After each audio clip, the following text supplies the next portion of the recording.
We move ahead with our first panel discussion, which is on the topic Opportunities and Impact of Proposed Amendment Insurance Bill 2025. I invite our moderator, Mr. Amit Roy, partner and leader, Insurance and Allied Businesses, PwC India, and the panelists, Ma'am Girija Subramanian, CMD, New India Assurance, Alok Rungta, MD and CEO, Generali Central Life Insurance, and Ms. Shanai Ghosh, MD and CEO, Zuno General Insurance.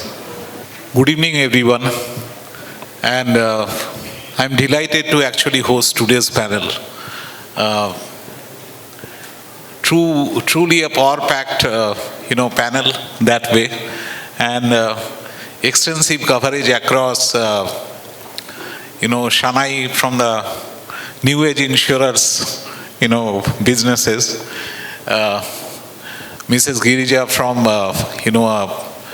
so-called PSU that actually is leading the change. I like the idea that the paper that was circulated today was my cyber policy. That was a very interesting turn. And of course, my friend Alok, who represent the newly charged, and I'll ask more on that from the life side, which is Generali Central now, right? And I feel delighted to have them on the panel, and today what we are actually supposed to discuss is something which is a little forward-looking, and anything forward-looking actually gives you a scare and also gives you an opportunity to deliver it, because this is not something which has been proven, but you kind of explore around that. Net, if I start with some of the reflections that our earlier speakers had on the plenary session, right from Mr. Sathe to Girija ma'am, in terms of whatever they shared, I think we all see that there's immense opportunity for India to prosper the way insurance is kind of embracing all across the travel towards 5 trillion economy that everyone's talking about. Possibly one thing that we need to talk a little more is how the industry is presented. And today, again, as I was coming towards the venue, Economic Times first page, it had a full page ad, and I was pleasantly surprised looking at that. I had witnessed that non-life, the entire fraternity put together, they started the campaign, and now the life industry's second day on the campaign. It kind of brings to my mind, and that image of the industry has to go through a change. And Alok, I'll be starting with you, because I know that you are in the midst of a brand change and image change for the company. The question for you is that everyone understands that insurance is something which is next to roti kapda makan, but it's not something which is to font upon, right? Nobody goes to Insta to say that today I have taken my car insurance policy or a home insurance or a life insurance policy. And which is why probably it's very difficult to get people also on board in terms of distribution, right? So what's happening to the image, and from the proposed Amendment Act, is this somewhere? And I still recall that Praveen had mentioned MGS. So what are the new thoughts around image, brand, and emerging story out of the Amendment Act? Anything that comes to your mind on that? Thanks, Amit. Thanks for this opportunity, Bombay Chambers and Commerce. See, if I reflect on what is already said, it's difficult to add on it, because all the stalwarts have covered so much with those examples. But let's look at things from a perspective that, Amit, as you said, this is a basic need. Mr. Sathe said it is necessary, it is mandatory not only from a tax purpose, but otherwise also. And ma'am also alluded to the point that people know, but I still believe there is a basic gap in the financial literacy understanding in the country. And I say it from two purposes. One is obviously the kind of curriculum and teachings we go through. While everybody understands finance is a basic need, but it is not a basic subject in all topics. So that grooming is not there, and you see While there are a lot of genuine issues of mis-selling and all, I'm not defending anything. It also reflects the ability to understand. So there are both sides of the coin, because the basics of finance are not understood well. But the second part, which is more deeper in our society, is we are a very positive, forward-looking, ambitious, confident society. And that's a good part of it, right? But the downside of it is we don't see risk. As Indians, because we are so positive-looking, positive outlook, ambitious, our own estimation and analysis of risk is underplayed, and I think that's the ethnic culture we bring in the society. So if you are in a line of business which is actually financial risk management, and where you look at risk from managing your future, right? Future is always bright. Nobody in the country will ever say that there is a risk, right? We are so optimistic about it. So when you now combine these two aspects, low financial knowledge combined with this optimism, which is super ultra optimism, this never comes to our mind. So I always, in our office say, we are actually in the business of human behavioral science. We are not in any other business. We only deal with human. Whether it is my distributor, consumers, stakeholders, we are all in the business of people management. Absolutely. Especially on the life side, I can say with a lot of confidence that we don't manage logistics, raw material, supply chain. We actually manage people in every aspect of business. And then when you look at the behavioral science of it, what is my distributor selling, what is my customer buying, you get into those aspects. And that's where I believe there is still a deep need of financial knowledge, financial literacy. And I really welcome some aspects of the amendments where we are trying to go deeper because we are trying to go segmented now. True. So if you reflect back, and I'm just giving an example, not the best example, but something to learn. When I was in my role in Asia, and when we're looking at doing business in China, there is no national license. You have to go state by state and open a branch, get a license for the state.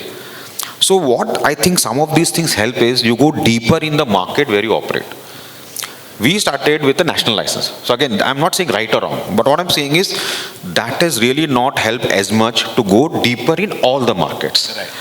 So last 25 years, the concentration has been in two dimensions: metros, tier 1, and mass affluent from a customer segmentation, right? Now, the balance part of the country is still not covered well. With this segmentation, and again, my experience in other market is, if you give a state license, Mr. Sati talked a lot about it, if you get a product-specific license, then you will see lot of niche expertise also coming out, and people saying, okay, I just want to play in this market, right? Rather than having a pan-India distribution, because there are three aspects which restricts us, which I have also alluded, is cost of distribution, risk management, because how much risk I can do, because how much risk I know to take the risk. That knowledge of each market, each product, in each market, that the multi-dimension knowledge, for everybody to know to take the risk is also a challenge, right? Data, quality of data, information, real information, online information doesn't help. So as you segment and license it, and if you reduce the threshold on capital, with RBC also, now we just had a second QS discussion with the actuaries, I think the penetration will automatically bubble out. And as people operate in their own markets, this will go deeper. So I think one of the best part I like about this is, this will spread now. This will spread. Awesome. And we have 25 companies. This will go into hundreds then. That itself is a great thing for the market. And that will get that desired image for the industry. That's what you were saying. See, image, again, I sometimes quote, mis-selling has been mis-sold in the industry. I'll come back to you on that. Because today also, if you look at it in NOPs, only 0.4% of life policies come as complaint. So it's not a massive number. But obviously, each complaint is a problem. Let me put it this way. Let me come back to you on that. Shanai, building on that, in terms of relatability to people, and it's a vast country, and I keep thinking that the way the population is reacting to different polarization happening within the country. Now, whatever that we are doing in the industry, somehow that relatability is still missing. And with this initiative of full page ad, the positive noise that we are trying to make, what do you think is something that policymakers or regulators can still do? And do you think this will be making people relatable? Because I'm a little confused. In an era where we are talking about artificial intelligence, just launched a paper. We speak about digital, but we still need a full page ad for insurance relatability. It's a good question, and I think something that we've been grappling for a very long time. I was just thinking about it. What will make people stand up and say, I want insurance? And Amit, if you remember from our days back at Nippon Life, we used to wonder what did Japan do that they could just sell policies like that, People would get up and do they get up in the morning, Japan, South Korea, and we would wonder what happened. And I was thinking, and I genuinely want to wonder, what will make people say that, oh, I want? I think two things, okay? One, they feel that the risk is not just possible, but it's also probable. If you think a risk is really, really remote, Indians are not going to put money there. Yeah. So that's one. Second, I think, is that they should see people getting the benefit of it.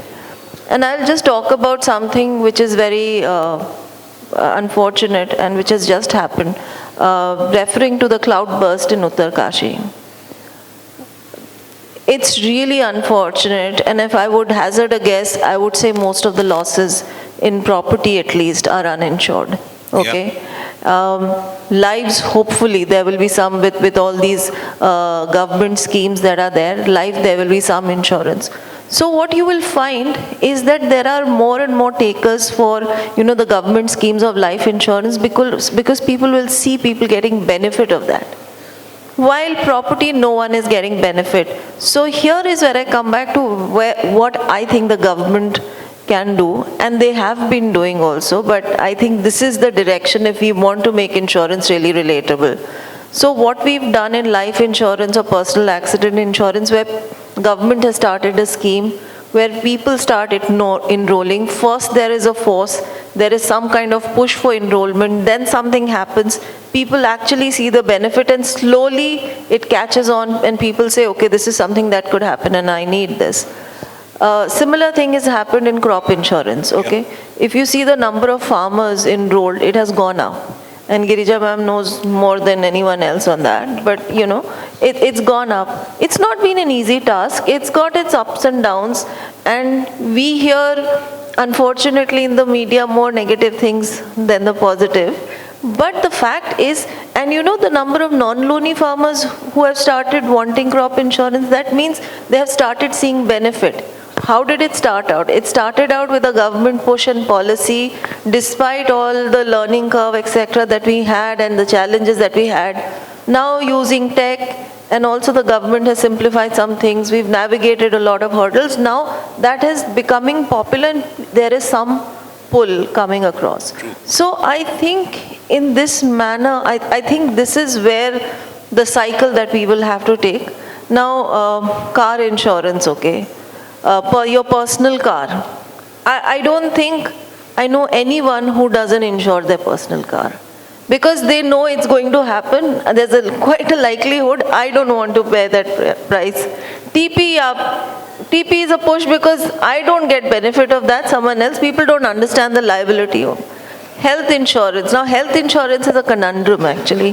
Health insurance, everyone wants it, everyone needs it, but unfortunately, the challenges and the issues people face are spoken of more than the benefits. Yeah. And I actually told one of the media persons that, while you should highlight if there are any gaps, but you're doing a disservice. Absolutely. Because you're doing a disservice, because by this, there is a population that is already not very familiar with financial products. By highlighting only the negatives and not the need, you're actually pushing people away and making people believe that, oh, it's okay not to renew my health policy, it's okay not to buy because I won't get a claim anyway. Yeah. That's not. You're talking about the 5% people who don't get it and who have problems, and of course we should sort them out. But talk about the 95% who get it also. And that is what we are trying to do with our campaign. This is not to say that all the issues highlighted are not there. We have to solve them. But the disproportionate focus only on that, 100% of media devoted only on that, is creating such a negative perception. It's doing a disservice to people. They are backing off. Retention rates in health insurance were going down because of this. Exactly. Right? So I think everyone has to understand their responsibility. We as the industry, of course, the government has been doing it, but I think to drive penetration in a category like insurance, the initial push where you have some kind of a mandate, some kind of policy, some kind of support from the government always helps till people start getting it by default, by mandate, or by getting it from a government policy, see some benefit, and then the demand starts happening. Thank you very much. And actually that brings me to the question to Girija. So very few events, I see people talking about the most important part of India, which is agriculture. And 48% of income still comes from agriculture, but people actually don't ensure that. And we keep hearing the sob stories of farmers, going for suicide and all that sad things happening. But again, that's not something that people really drive from the policymakers' side of it. And we have been talking about lonely farmers coverage and all of that, but India still remains around 20% of penetration on crop insurance. 25, 27. Yeah, and if I compare that to, let's say, Australia is 89%. So are we missing something? This is a largely, rural economy based country. Everyone in policy making, they talk about it. So what are your thoughts on that? Actually, it's largely, the penetration in crop is because of PMFBY, which is a government scheme. And there actually, it is a state subject. Right. So first of all, whether the state wants to go for PMFBY, wants to go for the insurance model, that itself is a question mark. In some states, it's still a trust model. And wherever it's an insurance state, there are crops that are selected for that insurance. So major crops are selected. Many of the crops which are not so major are kept out of insurance. So that itself, there is a selection. And then the major crops, obviously, they are the ones that go for the insurance finally. And then all the ecosystem takes over. So the majority of the crops that are there, which need the cover, they are out of it. They are open for the normal, either parametric cover or any other cover that the rest of the market could choose to give. So that is where we don't see much of traction from insurance companies in terms of devising a cover that would, cater to these kind of products. And that's where I think there's a lot of open market, and people who get there would find that very lucrative. Great. Alok, coming back to you in terms of, again, driving the awareness, and is there any, aspect in terms of, let's say, making it, people talk about making mandatory covers, but somewhere being the awareness is not getting driven at academia level. And I keep hearing from my industry colleagues that they are talking about it. So comes to my mind that when you were driving such a costly campaign around media and all, is there some effort going on towards, let's say, in school academia, risk awareness as a subject to be introduced? We still read Mughal, histories. I never understand what children will get out of it, but we still have them on the book. But I don't see any financial planning or risk planning. Insurance is not a very talked about subject even up to even colleges. No one talks about it. Literacy is all-time low. So anything that No, it's a very valid point, Amit, and there has not been any structured effort towards it, to be very candid till date. Now, many organizations, say for example ours also, work with some institute to introduce some courses. We work with some institute to see, at least for the 12 plus graduates, right, can we introduce this thing? So there is one college only which looks at risk management. There are very few institutes which actually started risk Very management. few, Very yeah. few, right? So you are absolutely right, and that's where in my first part also alluding that unless we make it a structural approach, and maybe that's what Shanai was saying, that can we have mandated approaches, right? So one of the benefits when we talk about Japan is because financial literacy learning is part of the, starts after the grade 1 in their courses, right? So that's how sometimes, that awareness itself, if it's invited as part of your basic upbringing, like we talk about health and we say some of the health practices should be coached in the school itself, right? Where there are a lot of games, but maybe beyond that. Similarly, unless, so this is not done, Amit, I can be very candid, that's where industry has not done a good job so far. There have been discussions and forums, but I think still it needs more structured approach. There is no collective effort I have seen which has really made it, and again, unless awareness is there, we can keep whatever we want to do, it will not reach last mile. And the second part is, sometimes it only happens when it's already too late. Like COVID also gave a flip to health, right? But COVID had to happen to give flip to health. And that's what happens in our category a lot of time. When you have already in the financial doldrums because someone close has lost or the earning memories is when people actually get a weakening. Now we don't need those black swan events to create awareness. So it's a grinding process for me, and I think that's why whether it's a GIA council, live council, everybody has started realizing that that's one place at least we are coming collectively together as the industry to create awareness, whether it is written media or on televisions and all, that it has to reach last mile, but also make it simple. I think that's the second complexity. Awareness is easy if it is made simple as well. We also complicate things a lot at times. So if these two are bundled together, Amit, I think that is the real solution, and we are still a long way from there, I believe. Is there something that industry as a whole doing in terms of creating awareness, right, to the extent of, let's say, the government schemes which are going on? So haven't really heard much about it. So I can give an example. Say for example, we have Sikkim as a lead insurer, right?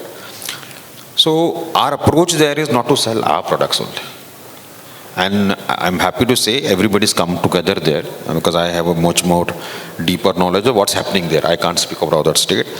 Actually, our first thing, we created a brochure and pamphlet to say, these are all the government schemes which are available across life, GI and health, because even that people don't know. Even, it was a task to create that because within the government infrastructure, there are various departments who holds various schemes. So we actually last year did the first job is to create that handbook. And you say, okay, it's not about, so if our target is penetration, it's not about my sale. And that's the job of the lead insurer, right?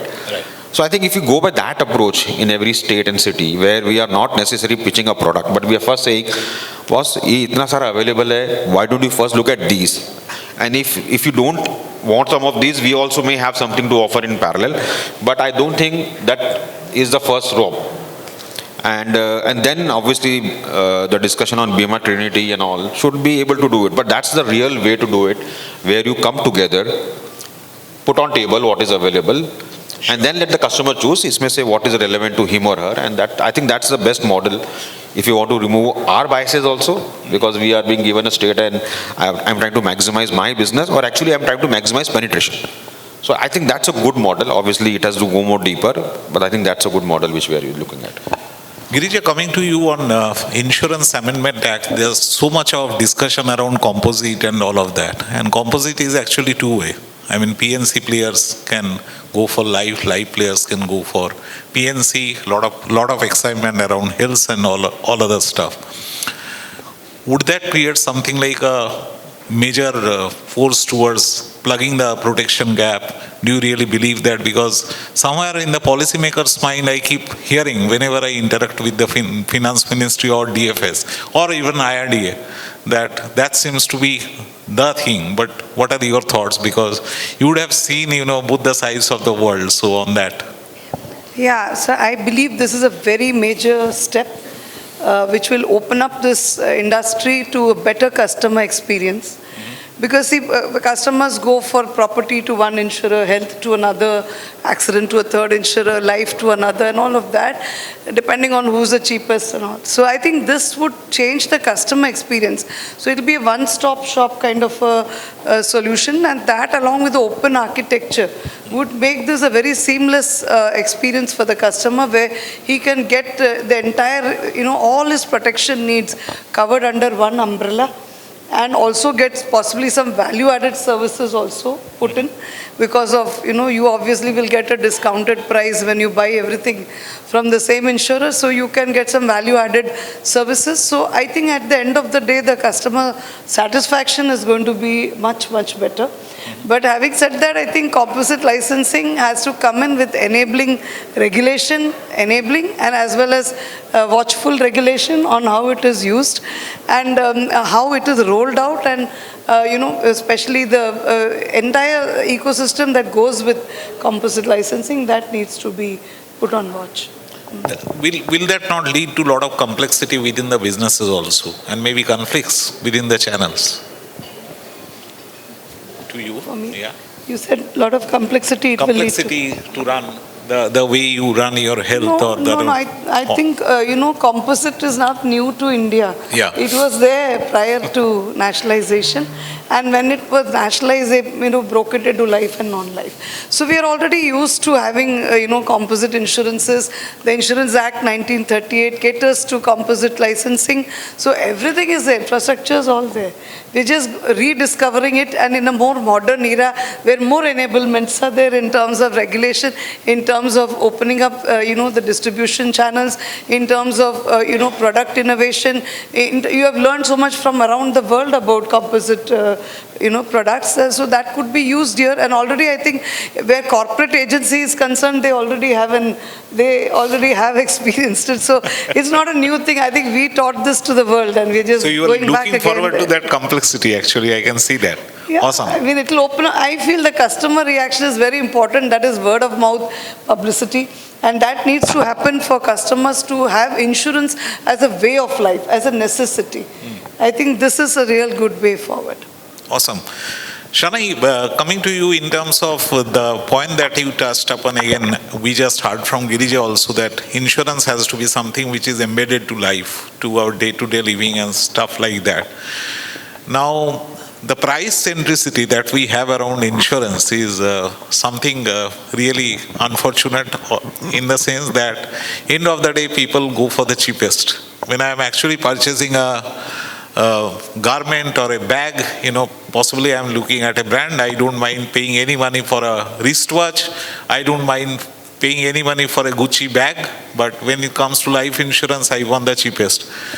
Do you see brand playing a role there, or do you see gradually composite will actually allow the insurers to create something which will be much needed loyalty towards the insurers?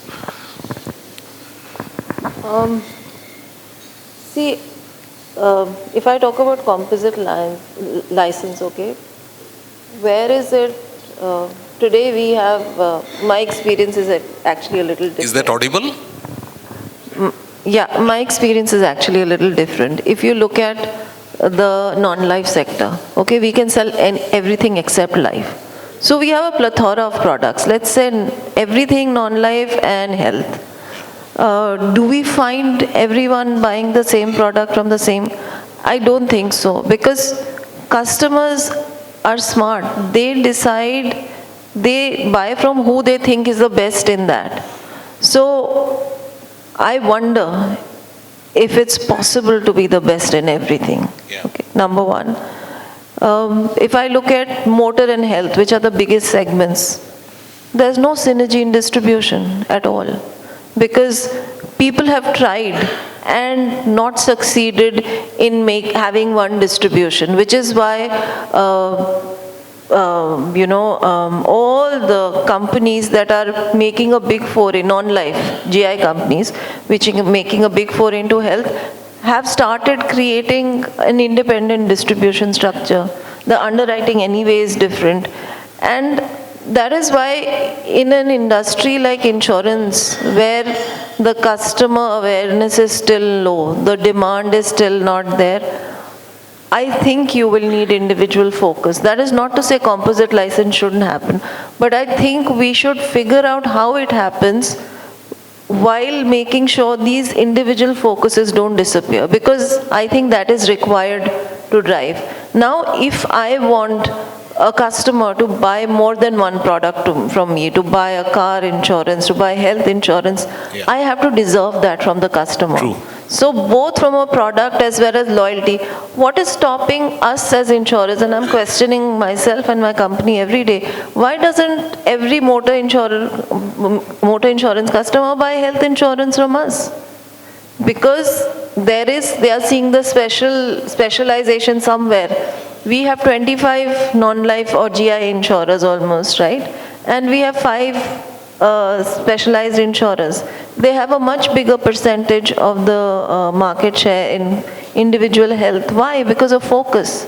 So focus matters. And I think if we have to fully leverage the potential of each of these individual lines, I think there will be some focus required. So composite license is good, of course, if a company has the ability to service multiple needs of customers, we should do it, but we have to do it in a manner where we are able to give the focus each line deserves. And also, you asked a question about complexity. It is complex, okay?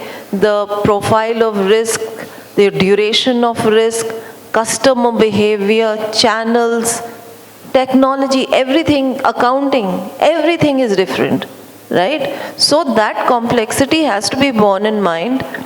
Internationally, what I think primarily Singapore and some smaller domains have fully followed it. Even in US, which is the biggest market, right? If you have to offer life, annuity, etc., you have to get a separate permission or license, whatever I can do it. One company can do it, but I have to go get permission for life from each state. I have to go get permission for health from each state. So, and I'm not necessarily advocating that. I'm just saying that we have to recognize that these are separate lines from a customer's lens, and they demand that separate. So as we do composite, which has advantages like Girija ma'am said about efficiency, about being able to offer integrated products and experience to the customers. Sure. But we have to be mindful also of the differences and make sure that we don't brush them under just because it can't be. They are very different. So, and I personally think that you can't be great in everything. So you have to choose your spaces and try and be great in that before you move on to the others. That's the concept of adjacencies. Of course, it will be great to have the entire market as an adjacency, but I would go it bit by bit. So if I kind of ask you, out of the two, as a result of composite scenarios, one is a price war and another is innovation, where do you think your gaze will be towards that? I know it's a little forward-looking. I think in the short term, price. In the long term, maybe innovation, because price is what you see most immediately. That's what always happens. Whenever a market is liberalized, you see an immediate price competition, and innovation then comes up. Because the price is the most immediate thing that you can gain. Innovation takes time. Yeah, I liked your candid answer. Girija, coming to you in terms of innovation again on product, in fact, this morning we are talking to a leader and he was saying that innovation also needs support of reinsurers. And while the companies are trying to be very aggressive and forward-looking and stuff like that, how much of reinsurance support is there for Indian industry? And do you think local reinsurance players can play a larger role on that? Yeah. So that point that we are discussing is graded premium. Like if I lock my sum assured at a younger age, do I get the benefit as my age? This is not the first time that I heard this conversation. I heard it from many of my friends. So do you think on the reinsurance support, there's some more that, the country can expect? Yeah. So actually, GIC is a nationalized reinsurer here, and they don't write health. Right. So from the non-life side, that age part is gone. And from the life side, I have also had experience in doing life reinsurance. So I find that in life reinsurance, none of them are very bullish. But obviously, since life is by nature long term, they have to be into business. If they have to be into business, the reinsurance contracts are also long term, and therefore they, with the profile, they age. I mean, the age is taken into account, and the reinsurance cover, whatever capacity is available, is given on that basis. So reinsurance support depends on the product, it depends on the promise, it depends on how it is packaged, it depends on which category of segments you are going to engage in that, selling that product. So as of now, the reinsurers that are present are very much okay to give capacity for, products like parametric, and it also depends on who's underwriting it. Most importantly, and whether they brought the idea to the table. If they brought the idea to the table, then they need some insurer to do it. And if you have strong network, strong marketing force, they're more than happy to do it. But that's what. So if it becomes more of a nationalistic thing, like more of a nationalistic commitment, then the reinsurance capacity is definitely not very much. But for the reinsurers, I am just batting for them. That being patriotic doesn't help them. They have to also make money from the market. Being patriotic doesn't help us either. Correct. The point is we need to be patriotic to drive penetration, and then penetration will drive patriotism. So it's a cycle. Excellent. That's really a very candid answer. Alok, coming to you in terms of, again, innovation, digitization, now AI and everything, and drive on customer experience. Everything costs for money, and the margin of the product is shrinking. Now, expense of management is also there. So how does the industry make money? End of the day, shareholders have to pump capital. When people talk about insurance for all by 2047, it is a capital intensive business. So, and now we are talking about even lesser capitalized companies coming into the fore with Insurance Amendment Act. So any candid view on that? No, I on AI at least, when you talk about investment, Amit, I'm doing a lot in our organization, and I don't think it is as expensive as people feel. Okay. Provided you know what is your use case. See, one of the problems of a lot of these upcoming technologies, people want to foray into without understanding what is they are trying to get out of it, right? So I believe whatever we have been doing, I don't find it as expensive. And the business cases which we have put in place are very strong in terms of the benefits. Yes, you may need some capital, but it is not killing you in that sense. We are a small organization, we're not a very large company. And I always believe if we can do it, the larger ones can do much better because of the balance sheet size they have. So I think it's a myth that there's a huge investment going there. You need to choose your aspects. And second is, if it increase efficiency, automatically it will help you.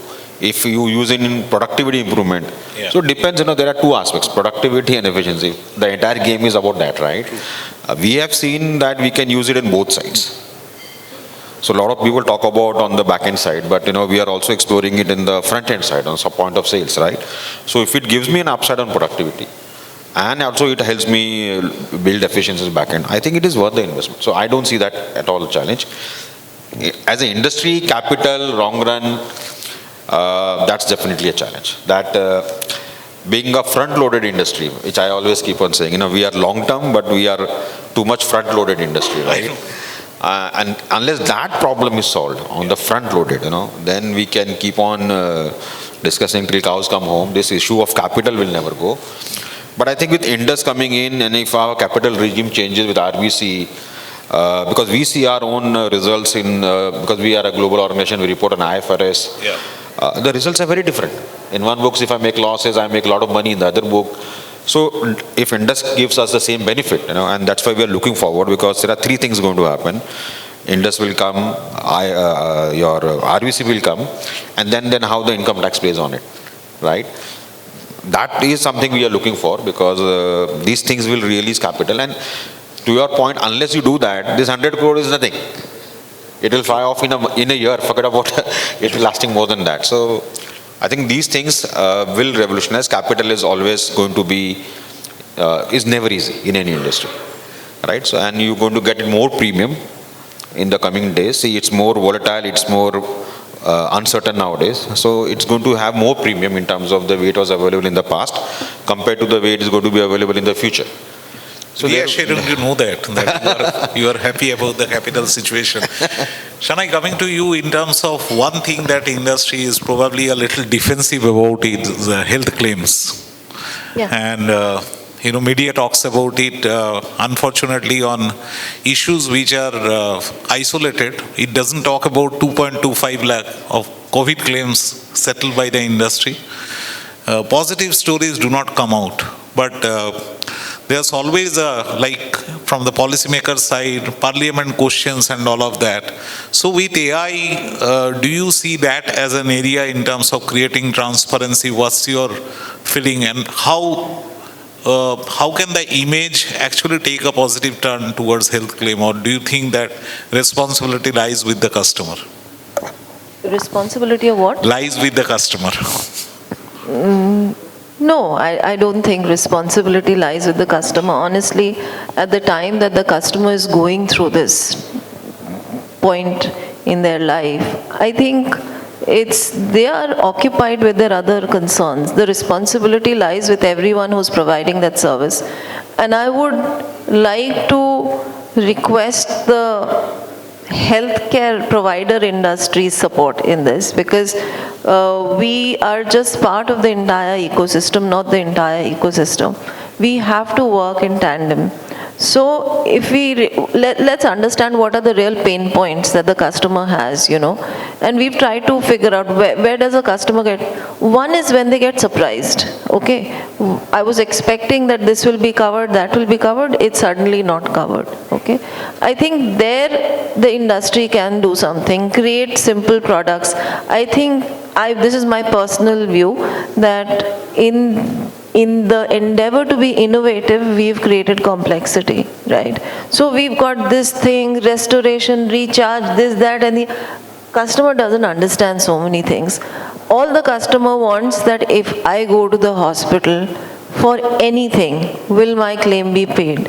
So my view is, it's better to tell the customer that if you go, I would bat for a product structure where I could tell the customer, your sum insured is 10 lakhs, you have a copay of 5% irrespective, but no matter what, your copay in the year will not exceed 50,000.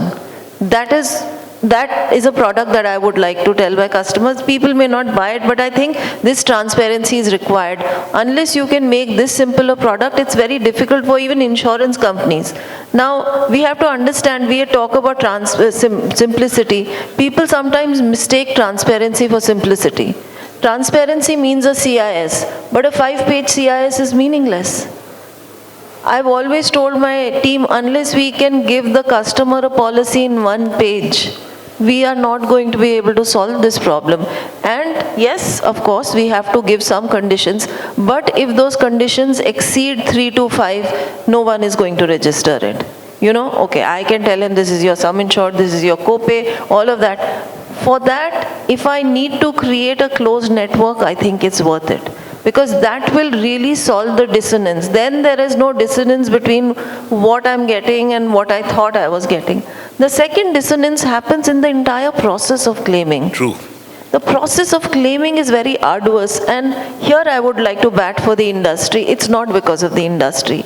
We are battling different processes at every hospital. I know. If you go to a hospital, if you've had the misfortune to have gone to a hospital in recent times, you will find that half the time you're sent from one floor to the other just to get permissions, and none of those permissions are to do with insurance.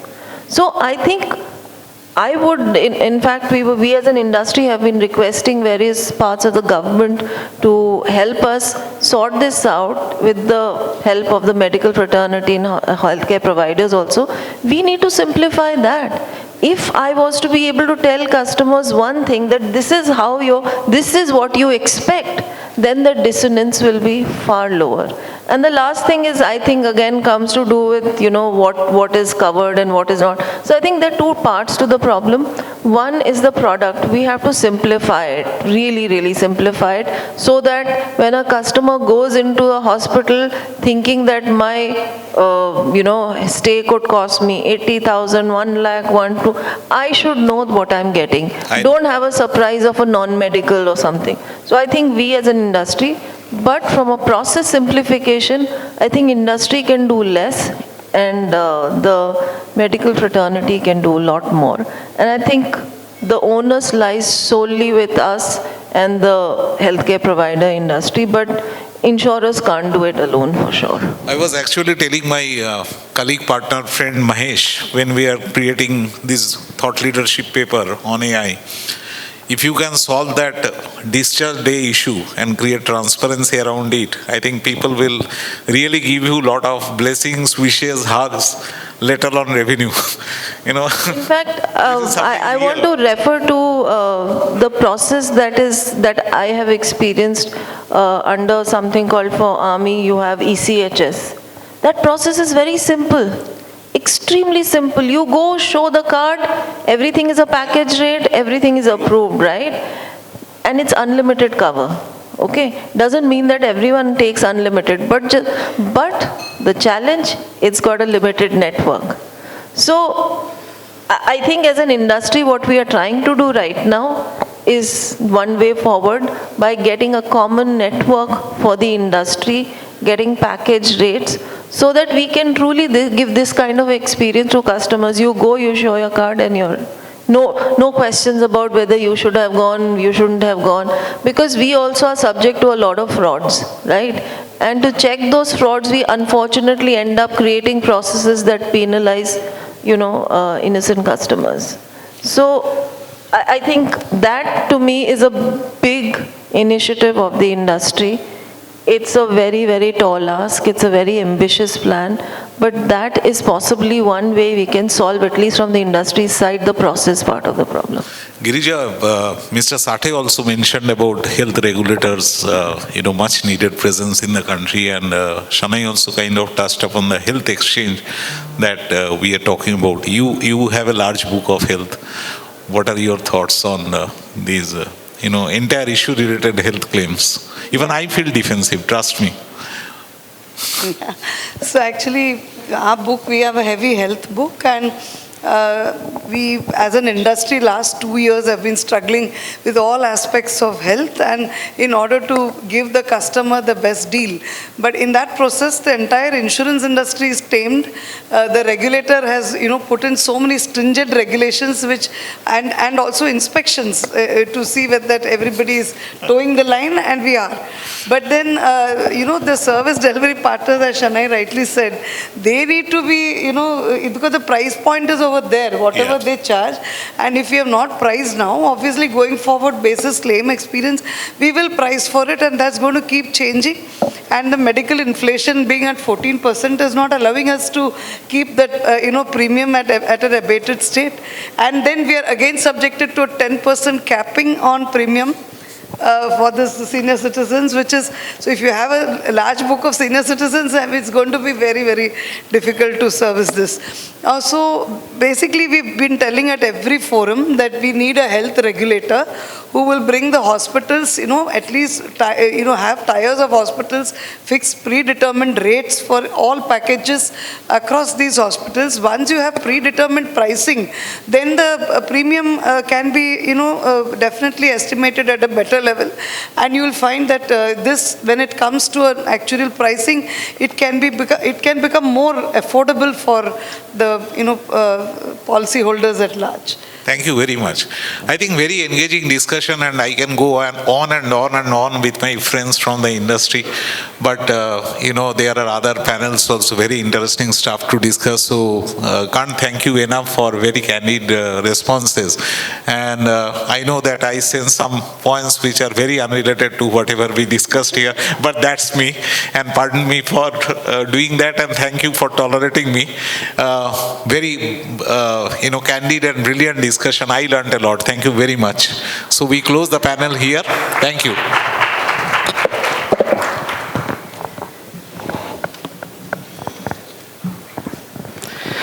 I request all the panelists to please be present on the dais.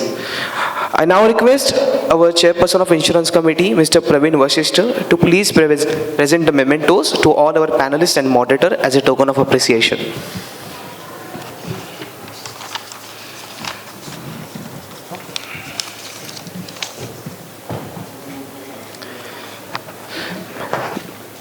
Mr. Alok Rungta,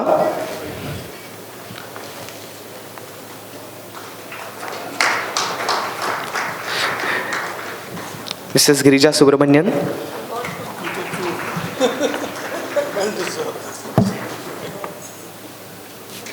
Mr. Amit Roy,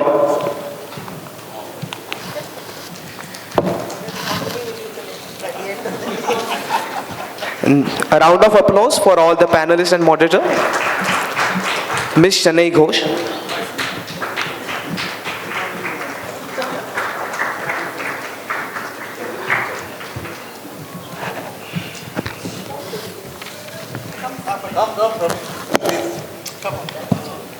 You're truly a partner in crime.